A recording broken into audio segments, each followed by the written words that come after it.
This is Airing It Out, broadcasting live from the palatial studios of 105.7 WLGC, located 2 blocks from the always crystal clear Ohio River on this beautiful Sunday evening. Bob? Yes. Hey, how are you, sir?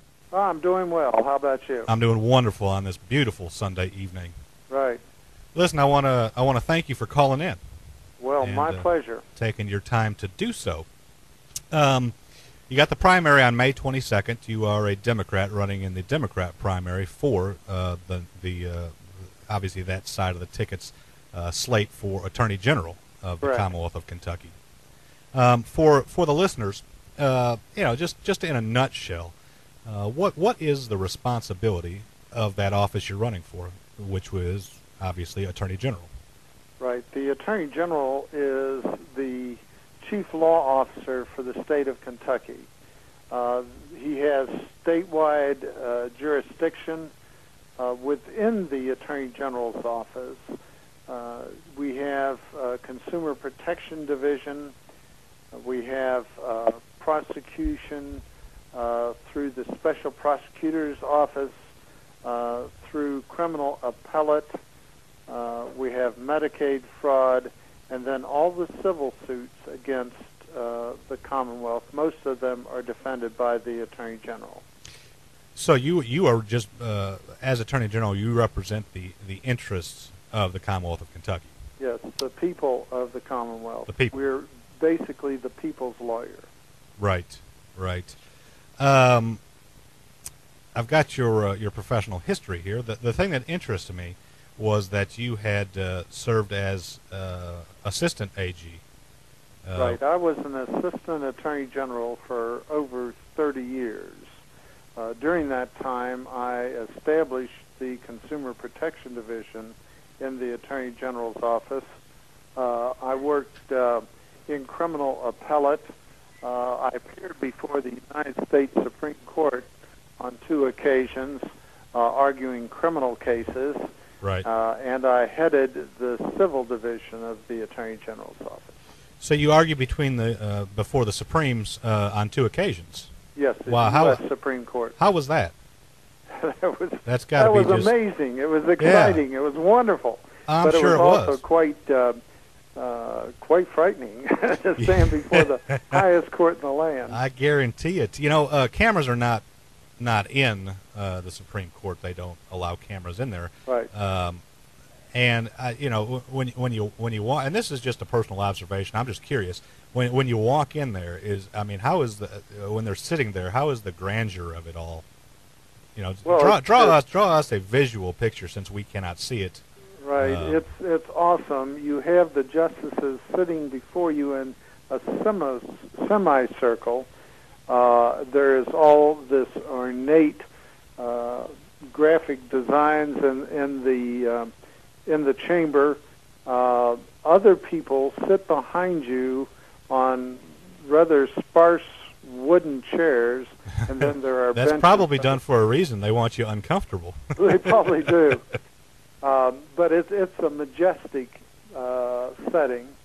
I pretended in my mind that I was speaking before a local Rotary Club in order to try and keep my composure and keep from getting nervous.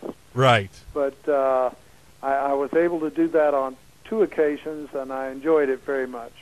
Well, I'm sure that's a privilege that very few are offered to actually argue in the chambers of the Supreme Court, and I'm sure that that's something you consider an honor, one of the high points of your career. I'm sure it is really. But as far as your career goes, the next thing that you're looking to become is the Attorney General, right, of the Commonwealth of Kentucky.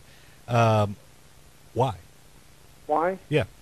Because I want to make a better Kentucky. I want to do my part to improve the quality of life of the people of Kentucky. And I've got a unique opportunity here. That unique opportunity is to take 31 years of experience and apply it as the chief law officer of the state. There has never been an attorney general with experience as an assistant attorney general before. Never before?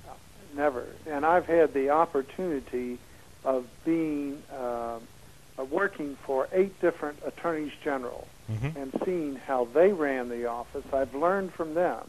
Now I can apply that knowledge toward making Kentucky a better place to live, and that's what I intend to do.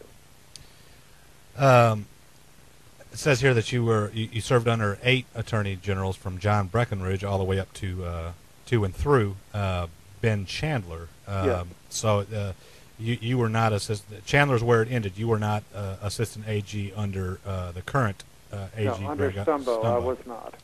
Okay.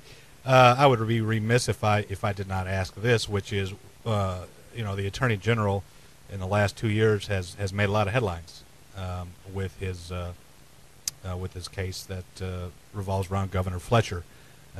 What are your thoughts on that issue? I think that the Attorney General did the right thing, and I believe that he had to do what he did because it was brought to him by a whistleblower, and the statute requires the Attorney General to investigate and take appropriate action when a whistleblower situation arises. Right. I think that the only area that I would question might be the part where they settled the case at the very end. The travesty and the whole thing was the pardon by Governor Fletcher of individuals that might have violated the merit system, and that of course was done before there was ever any trial of the case. And I think that was a travesty of justice that was done by Mr. Fletcher, and it needed action by the Attorney General, and I applaud the Attorney General for having done that. Yeah, you say that one of the things, or one of the only thing that you disagree with is that it was settled at the end. To be fair to Governor Fletcher and AG Stumbo, a lot of people disagreed with him bringing the case to begin with. However, it was brought, and the end of it, where Governor Fletcher, it wasn't the end of it, but where he pardoned, blanket pardon for everybody but himself, that is within his constitutional authorities.